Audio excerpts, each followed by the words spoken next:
नमस्कार, आप देख रहे हैं इंडिया टीवी में हूं पिनाज त्यागी। असम के मोरन हाईवे पर आज राफेल का टचडाउन होता है। सुखोई 30 MKI का टेक ऑफ हुआ। चीन से लेकर पाकिस्तान, बांग्लादेश से लेकर म्यांमार तक सबकी नजर आज असम पर टिकी रही। जैसे ही राफेल हाईवे पर उतरा, पाकिस्तान में ऑपरेशन ब्रह्मोस की चर्चा शुरू हो गई।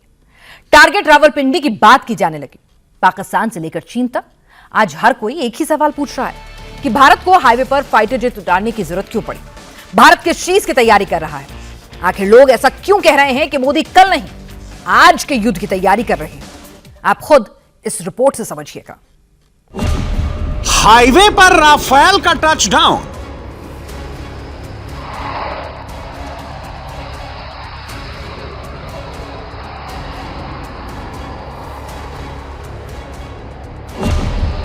रनवे से सुखोई 30 MKI की उड़ान।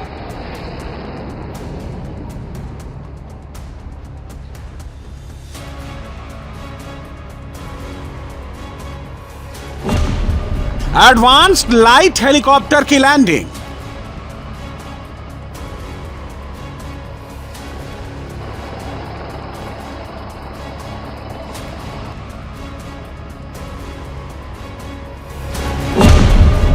जिस सड़क पर राफेल उतरा,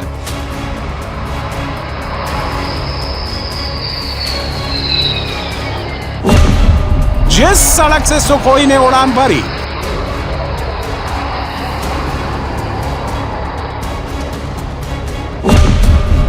वो सिर्फ हाईवे नहीं, साधारण रनवे नहीं, ये रणवे है।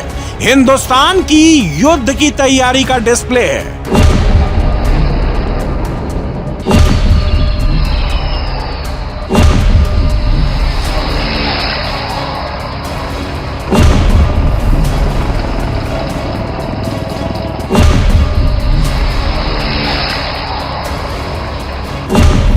ये हाईवे पर फाइटर जेट्स का नॉर्मल टचडाउन नहीं है, ये एडवांस्ड वॉर की प्रिपरेशन है।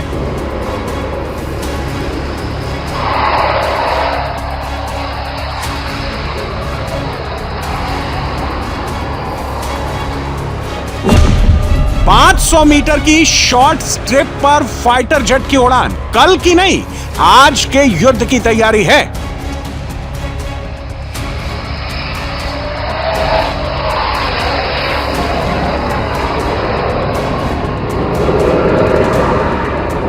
और मोदी ने इसका मतलब भी बता दिया। चीन, पाकिस्तान, बांग्लादेश तक मैसेज भी पहुंचा दिया।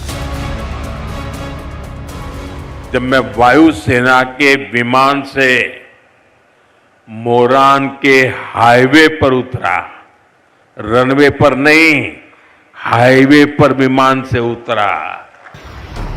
युद्ध कभी भी छिड़ सकता है, इसके संकेत आज ही मिल गए हैं। इस बार सिंगल फ्रंट नहीं, मल्टी फ्रंट वॉर छिड़ सकती है, इसके संकेत भी आज ही मिल गए हैं।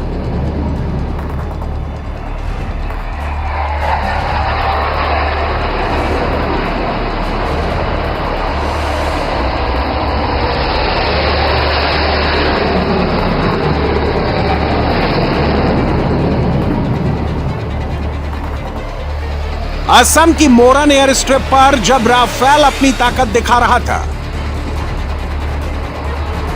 मोरन स्ट्रिप पर जब सुखोई लैंडिंग कर रहा था,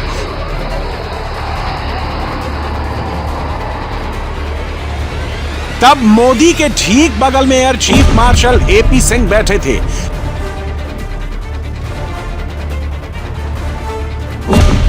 लेकिन AP सिंह सिर्फ बैठे नहीं थे, वो हर उड़ान पर मोदी से बात कर रहे थे, एक एक चीज ब्रीफ कर रहे थे।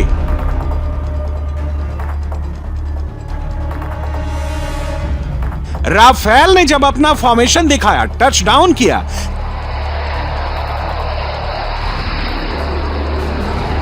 तब AP सिंह ने मोदी को इशारों से पूरी पिक्चर समझाई।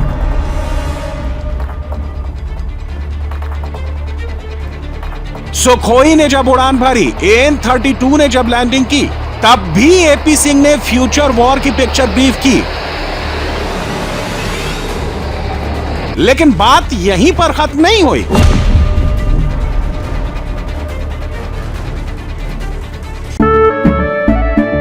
केसरिया से मन जोगी हुआ रे। झूमे देखो बंटवारा हुआ रे केसरिया से मन जोगीर हुआ। हर पल मनाओ केसरी त्योहार। विमल बोलो जुबान केसरी।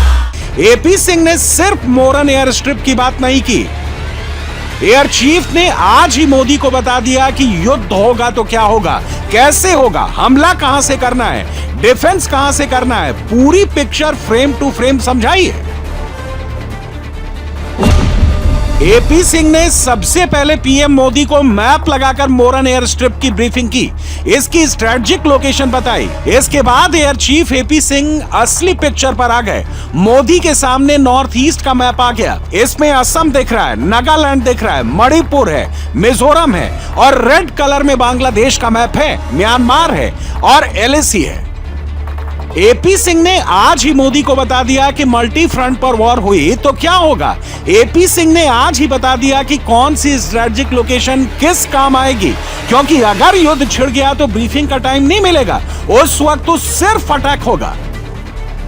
इसलिए एयर चीफ ने आज बता दिया कि अगर चीन ने गड़बड़ की तो राफेल कहां से उड़ान भरेगा।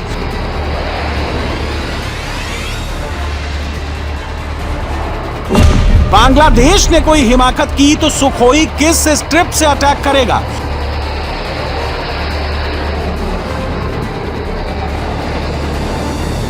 ब्रह्मोस कहां से लॉन्च होगी, प्रलय किस लोकेशन से प्रलय मचाएगी।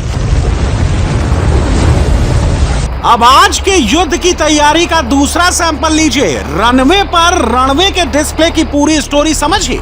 असम के मोरन हाईवे पर सिर्फ टचडाउन की प्रैक्टिस नहीं हुई है, असल में यहां कंप्लीट वॉर प्रैक्टिस की गई है। यकीन ना हो तो फाइटर जेट की यह तस्वीर देख लीजिए। मोदी के सामने जब फाइटर जेट्स परफॉर्म कर रहे थे, ये उसी वक्त की तस्वीर है जिसमें खाली नहीं लोडेड फाइटर जेट दिख रहा है, सारे हार्ड पॉइंट वेपन से लोडेड दिख रहे हैं। आमतौर पर जब टच डाउन की प्रैक्टिस होती है तब फाइटर जेट्स लोडेड नहीं होते, लेकिन जब वॉर की प्रैक्टिस होती है तो पूरी तैयारी देखी जाती है और आज यही हुआ है। इसलिए यह तस्वीर देखकर चीन की नींद उड़ गई है।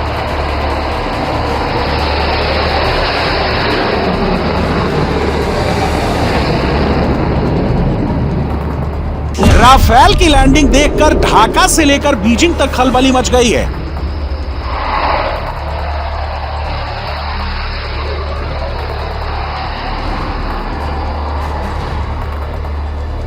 सुखोई की फॉर्मेशन देखकर मुनीर जिनपिंग के होश उड़ गए हैं और इसकी वजह है लोकेशन। जिस जगह पर राफेल की लैंडिंग हुई, सुखोई का टेक ऑफ हुआ, यह असम का मोरन हाईवे है जिसकी एलएसी से दूरी 300 किलोमीटर से कम है। बांग्लादेश बॉर्डर से दूरी 350 किलोमीटर के आसपास, म्यांमार बॉर्डर से दूरी सिर्फ 200 किलोमीटर है। बीजिंग से इस एयर स्ट्रिप की दूरी सिर्फ 1800 किलोमीटर है। ढाका से इस स्ट्रिप की दूरी सिर्फ 500 किलोमीटर है।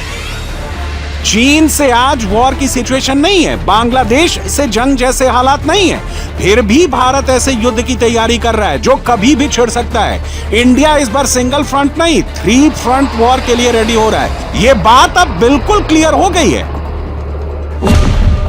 नॉर्थ ईस्ट में भारत के पास तेजपुर, जोरहाट, चाबुआ, हाशीमारा जैसे मेन एयरबेस मौजूद हैं, लेकिन अभी तक नॉर्थ ईस्ट में इंडिया के पास इमरजेंसी लैंडिंग फैसिलिटी यानी ELF नहीं थी। असम के मोरन में भारत ने पहली ELF डेवलप की है।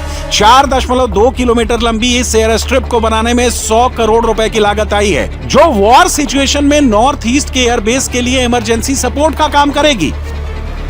इंडिया और पाकिस्तान के बीच टेंशन हाई है, युद्ध कभी भी छिड़ सकता है, लेकिन इस फ्रंट पर भारत कुछ ही घंटों में पाकिस्तान को समेट देगा, इस पर दुनिया में किसी को शक नहीं है। लेकिन असल चैलेंज मल्टी फ्रंट वॉर का है। सोचिए अगर चीन और बांग्लादेश से भी टेंशन बढ़ गई, 2 फ्रंट या 3 फ्रंट वॉर की सिचुएशन बन गई, तब ये तैयारी ही काम आएगी। और मोदी आज के युद्ध की लार्ज स्केल पर तैयारी कर रहे हैं। यह बात आपको एपी सिंह की ब्रीफिंग से समझ में आ जाएगी। एपी सिंह ने जो नक्शा मोदी को दिखाया, इसमें 5 अलग अलग स्ट्रेटेजिक लोकेशन दिखाई गई है और यही आज के युद्ध की तैयारी है। चीन और बांग्लादेश को ध्यान में रखते हुए भारत कुल 11 इमरजेंसी लैंडिंग फैसिलिटीज डेवलप करने जा रहा है। नॉर्थ ईस्ट में 5, पश्चिम बंगाल में 4 और बिहार में 2 ELF बनाए जाने हैं, जिनमें से एक ELF आज एक्टिवेट हो चुकी है। इसके अलावा आंध्र प्रदेश में 3, गुजरात में 3, राजस्थान में 3, हरियाणा में 2, जम्मू कश्मीर में 2, तमिलनाडु में 2, पंजाब और यूपी में एक ELF की तैयारी है। आज देश को सिर्फ एक और इमरजेंसी लैंडिंग स्ट्रिप नहीं मिली है, ये इस बात का भी प्रमाण है कि नया भारत अपनी सुरक्षा के लिए हर तरह से तैयार हो रहा है। आज का भारत न सिर्फ अपनी सीमाओं को सशक्त कर रहा है, बल्कि देश के दुश्मनों को उनके घर में घुसकर जवाब भी देता है। आज देश अपनी सेनाओं को मजबूत कर रहा है। भारत अपनी सीमाओं पर शानदार हाईवे, शानदार टनल्स, ऊंचे ऊंचे ब्रिज, आधुनिक एयरफील्ड, ये सब बना रहा है, देश की सुरक्षा बढ़ा रहा है। ये ELF ही मल्टी फ्रंट वॉर में इंडिया की सबसे बड़ी ताकत साबित होने वाली है। इसकी इंपॉर्टेंस का अंदाजा इसी बात से लगा लीजिए, साल 2018 के बाद इंडिया तेजी से ELF डेवलप कर रहा है।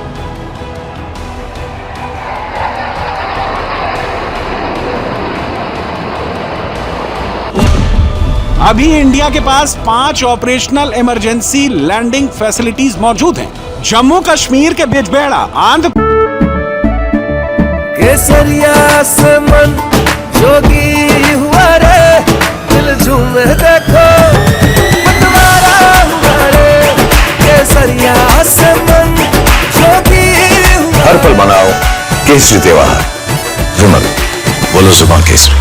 प्रदेश के बापटाला, राजस्थान के बाड़मेर, यूपी में आगरा लखनऊ एक्सप्रेसवे और डिब्रूगढ़ के पास मोरन हाईवे पर इमरजेंसी लैंडिंग फैसिलिटीज की टेस्टिंग हो चुकी है।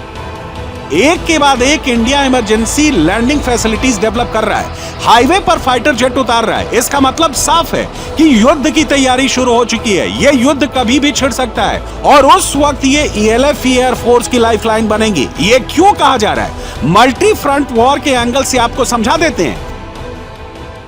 ऑपरेशन सिंदूर के दौरान इंडिया ने पाकिस्तान के 11 एयरबेस एक ही झटके में उधेड़ कर रख दिए थे। ब्रह्मोस के एक ही वॉर से पाकिस्तान के फाइटर जेट्स को उड़ान भरने लायक नहीं छोड़ा था। पाकिस्तान के पास ऐसी कोई मिसाइल या ऐसी कोई पावर नहीं थी कि वो भारत के एयरबेस को टारगेट कर सके। लेकिन अगर चीन का वॉर फ्रंट ओपन हो गया तो वॉर वेस्टर्न बॉर्डर से शिफ्ट होकर नॉर्थ ईस्ट की ओर आ जाएगा।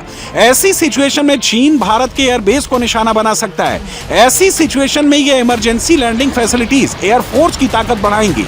इसीलिए ही ये तैयारी की जा रही है।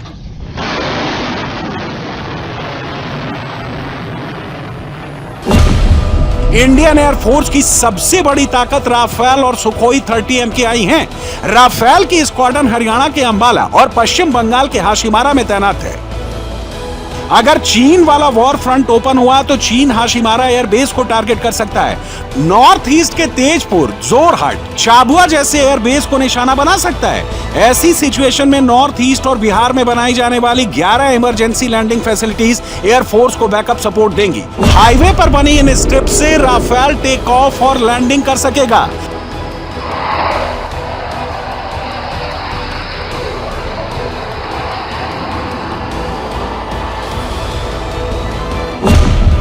राफेल नॉर्थ ईस्ट की 5 इमरजेंसी लैंडिंग फैसिलिटीज से उड़ान भर सकेगा। पश्चिम बंगाल की 4 और बिहार की 2 इमरजेंसी लैंडिंग फैसिलिटीज से टेक ऑफ कर सकेगा। इन एनी केस एयरफोर्स में होने के नाते फर्स्ट हम अपनी डिफेंस के बारे में ही सोचते हैं। तो आज जो मोदी जी ने हमें इतना इक्विप और मॉडर्नाइज किया है, हम किसी भी इवेंचुअलिटी को टैकल करने के लिए सक्षम है और तैयार हैं, चाहे वो एनिमी है और चाहे किसी भी और विपत्ति का हमें सामना करना पड़े।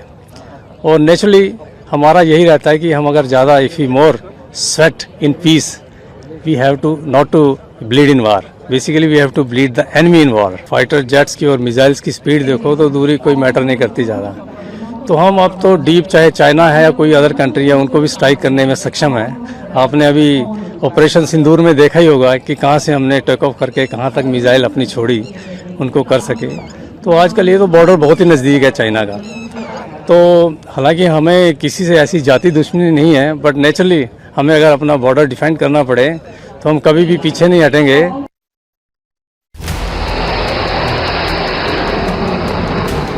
भारत के पास सुखोई 30 MKI की 6 स्क्वाड्रन है। इनमें से एक स्क्वाड्रन असम के चबुआ में तैनात है।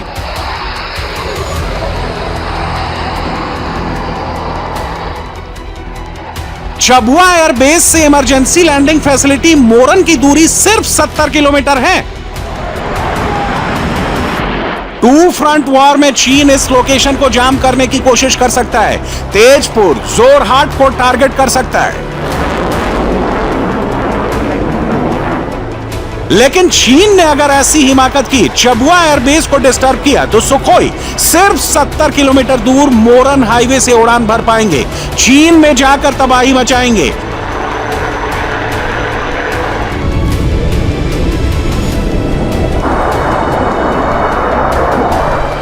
चीन ने तेजपुर, जोरहाट एयरबेस को छेड़ा तो दूसरी इमरजेंसी लैंडिंग फैसिलिटी से फाइटर जेट उड़ान भर लेंगे।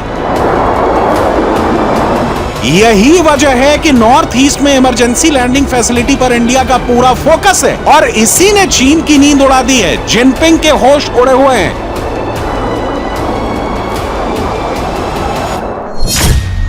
राफेल की रेंज 3700 किलोमीटर है। सुखोई 30 MKI की रेंज 3000 किलोमीटर है। मोरन हाईवे की इमरजेंसी लैंडिंग फैसिलिटी से बीजिंग की दूरी 1800 किलोमीटर, यूनान की दूरी 1000, सिचुआन की दूरी 1200 किलोमीटर है। मोरन हाईवे पर अगर राफेल और सुखोई ने उड़ान भरी तो चीन के ज्यादातर शहर इसकी रेंज में आ जाएंगे। मोदी आज के युद्ध की तैयारी कर रहे हैं जो सिर्फ इमरजेंसी लैंडिंग फैसिलिटी तक सीमित नहीं है। इसकी रेंज बहुत बड़ी है। इसकी रेंज में चीन और पाकिस्तान से एक साथ वॉर की पूरी पिक्चर है और इसमें सबसे बड़ा रोल होगा राफेल का।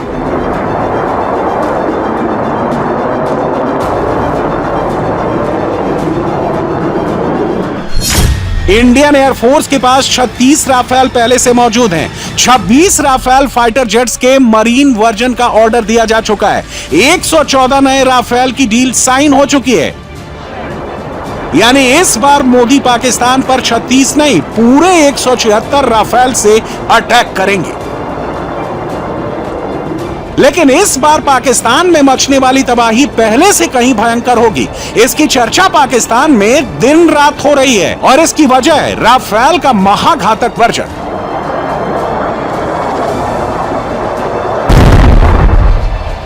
इंडिया के पास सभी राफेल का 3R वेरिएंट है जिसे F4 वेरिएंट में अपग्रेड किए जाने की तैयारी चल रही है। इसके बाद राफेल महाविध्वंसक बन जाएगा। लेकिन पाकिस्तान के लिए इससे भी बुरी एक और खबर है।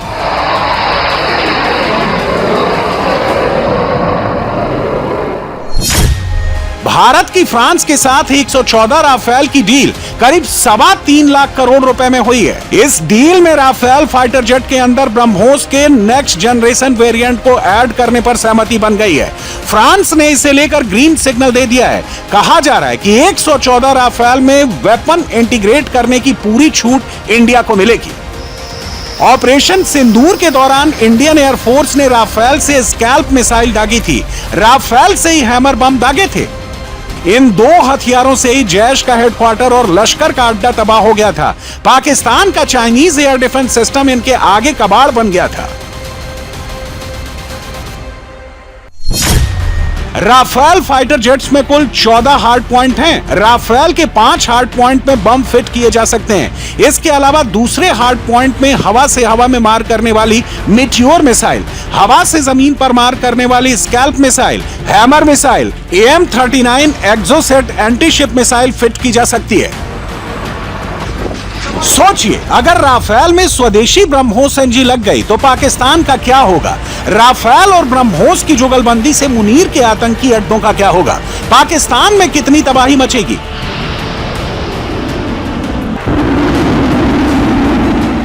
आज ही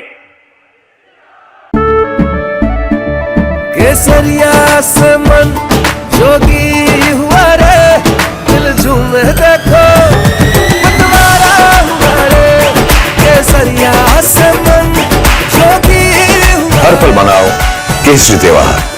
विमल, बोलो जुबां केसरी। पुलवामा हमले की बरसी है। मैं इस हमले में जान गंवाने वाले मां भारती के वीर सपूतों को नमन करता। इस आतंकी हमले के बाद भारत ने जिस तरह आतंकियों को सजा दी, वो पूरी दुनिया ने देखा है। और कुछ लोग तो आज भी कांप रहे हैं। अभी आपने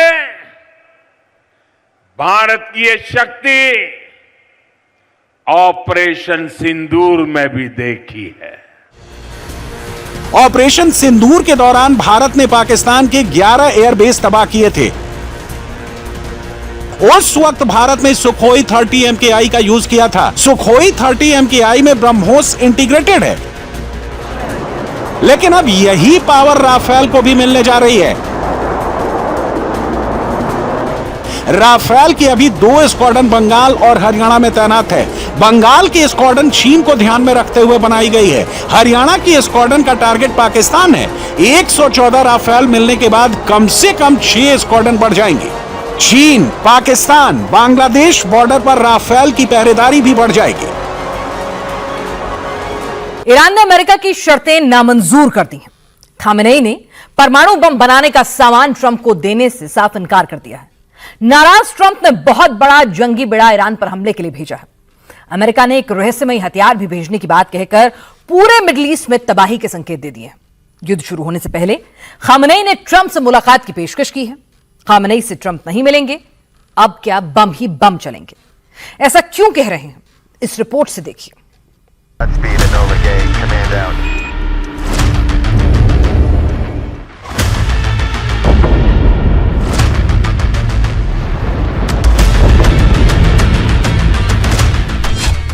क्या खामेनेई परमाणु बम बनाएगा?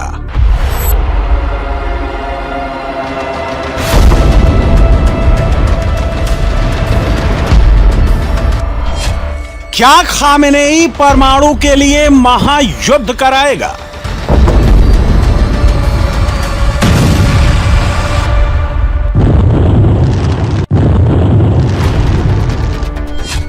ट्रंप कैसे खामेनेई का परमाणु छीन पाएंगे?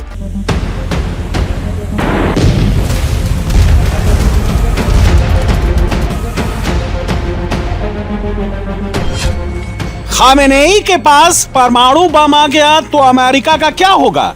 खामेनेई के जखीरे में एटमी मिसाइल आ गई तो इजराइल का क्या होगा? खामेनेई ने परमाणु बम का टेस्ट कर लिया तो सऊदी, यूएई क्या करेंगे?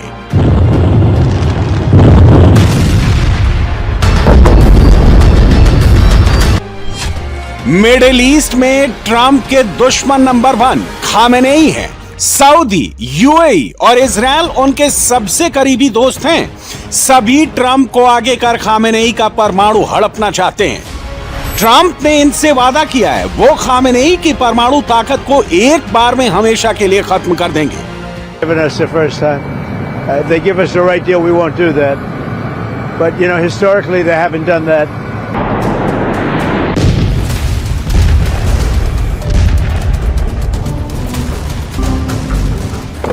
खामेनेई से ट्रंप जो डील मांग रहे हैं वो क्या है? ईरान परमाणु मटेरियल का संवर्धन बंद कर देगा। अगले 3 से 5 साल तक परमाणु मटेरियल का एनरिचमेंट नहीं करेगा। अगर चाहे तो सिर्फ 1.5% संवर्धन कर सकता है। ईरान के पास 60% तक संवर्धित 400 किलो यूरेनियम है, वो हैंडओवर कर दे।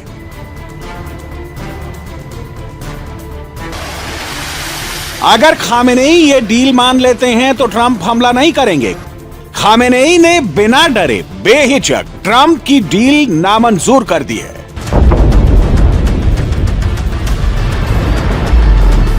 सिर्फ डील ही नहीं, जहां ईरान ने 400 किलो परमाणु बम बनाने लायक यूरेनियम जमा किया है, उसे भी बंद कर दिया है। मतलब खामेनेई ने ना सिर्फ डील रद्द की है, अंतर्राष्ट्रीय परमाणु ऊर्जा एजेंसी को भी उस जगह पर जाने का रास्ता बंद कर दिया है। खामेनेई के इस कदम से ट्रंप के होश उड़ गए हैं, नेतन्याहू की नींद उड़ गई है, मिडिल ईस्ट में खलबली मच गई है।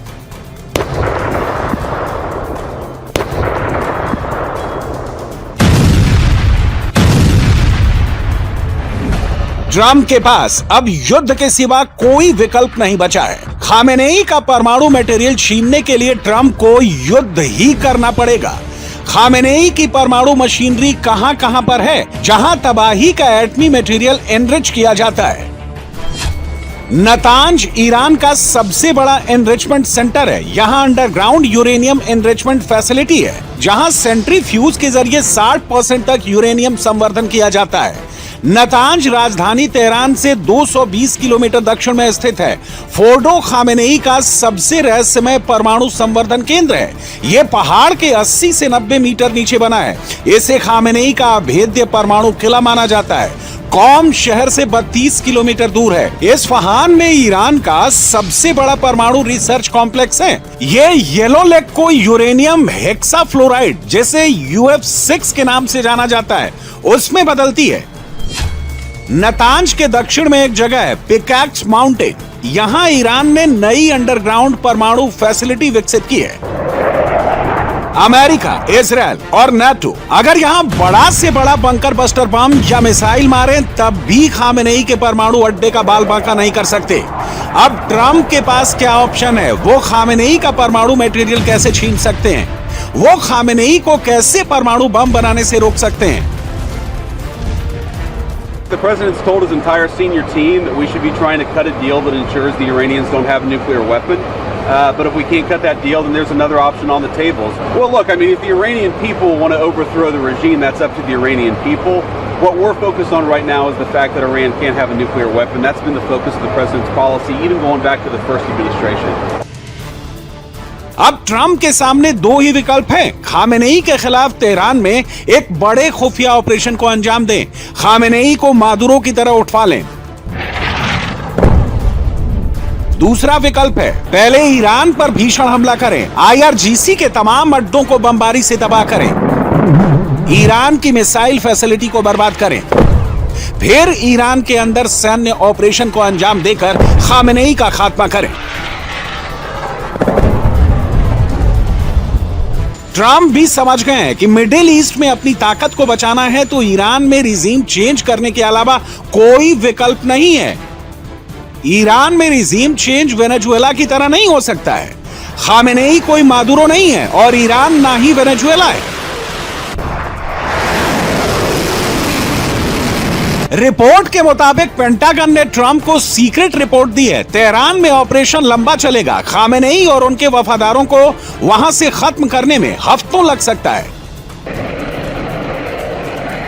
ट्रंप महीने भर से F-35 जैसे खतरनाक फाइटर जेट और अलग अलग करियर स्ट्राइक ग्रुप को मिडिल ईस्ट भेजकर खामेनेई को डरा रहे थे, डील के लिए मजबूर कर रहे थे, खामेनेई को सरेंडर कराना चाहते थे। बात नहीं बनी। अब ट्रंप ने दुनिया के सबसे खतरनाक और ताकतवर युद्धपोत मिडिल ईस्ट भेजा है। कैरेबियन सागर से USS गेराल्ड R. फोर्ड रवाना हो चुका है। 15 से 20 दिन के बीच वो अरब सागर में ऐसी जगह पहुंच जाएगा जहां से ईरान उसके टारगेट पर होगा।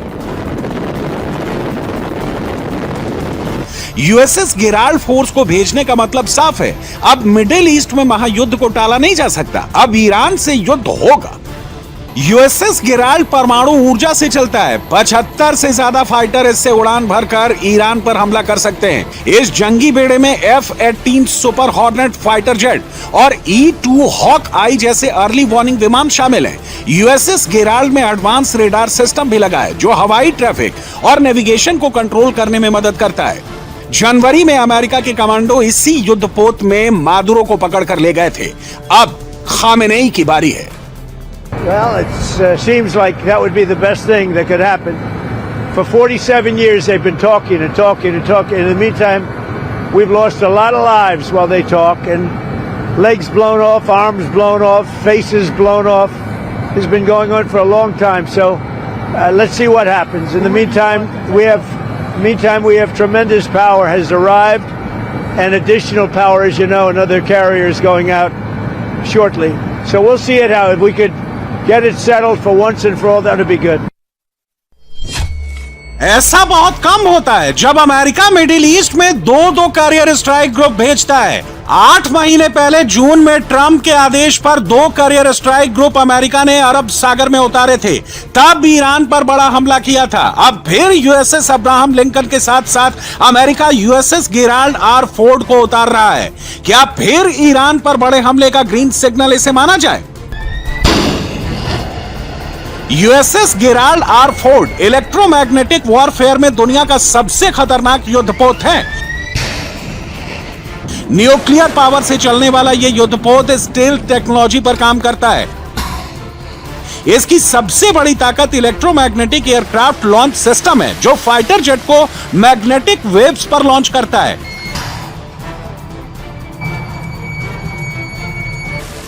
इसमें मौजूद 75 से ज्यादा लड़ाकू विमान कुछ घंटे में ईरान की मिलिट्री पावर को ध्वस्त कर सकते हैं। Trump USS Gerald R Ford से सीक्रेट वेपन भी तेहरान पर लॉन्च कर सकते हैं। ये वो हथियार हैं जिनके बारे में ना चीन ज्यादा जानता है और ना ही रूस को बहुत ज्यादा जानकारी है। ऐसे में खामेनेई के लिए इनका तोड़ निकालना नामुमकिन है। ट्रंप ने अपने डेल्टा फोर्स कमांडो और एलीट फोर्स को सीक्रेट वेपन डिस्कॉम्बुलेटर इस्तेमाल करने का ग्रीन सिग्नल दे दिया है। डिस्कॉम्बुलेटर एक सोनिक वेपन है। यह दुश्मन की फौज को कुछ सेकंड में बेदम कर देता है, उनकी युद्ध क्षमता को खत्म कर देता है, एयर डिफेंस को निष्क्रिय कर देता है। वेनेजुएला में इसकी सफल टेस्टिंग हो चुकी है। मंगलवार को अगर खामेनेई ने अगले दौर की बातचीत में ट्रंप की डील नहीं मानी तो उन्हें सीक्रेट वेपन की मार झेलनी पड़ सकती है। So that night the entire world saw what the full military might. उस रात पूरी दुनिया ने देखा कि अमेरिकी सेना की पूरी ताकत क्या कर सकती है। वो एक अविश्वसनीय ऑपरेशन था। हालांकि वो अपेक्षाकृत छोटा ऑपरेशन था, लेकिन वो इतना सटीक और इतना हैरान कर देने वाला था कि किसी ने सोचा नहीं था कि ऐसा हो सकता है। वे तो डिस्कम्बुलेटर की भी बात करते हैं, क्योंकि एक भी गोली नहीं चली। रूसी उपकरण काम नहीं आए, चीनी उपकरण भी काम नहीं आए। हर कोई ये समझने की कोशिश कर रहा है कि वे काम क्यों नहीं कर पाए। एक दिन आपको इसका कारण पता चल जाएगा, लेकिन वे काम नहीं किए। जब आप अंदर जाकर कार्रवाई करें और आप पर गोलीबारी ना हो, तो ये एक अच्छी बात होती है।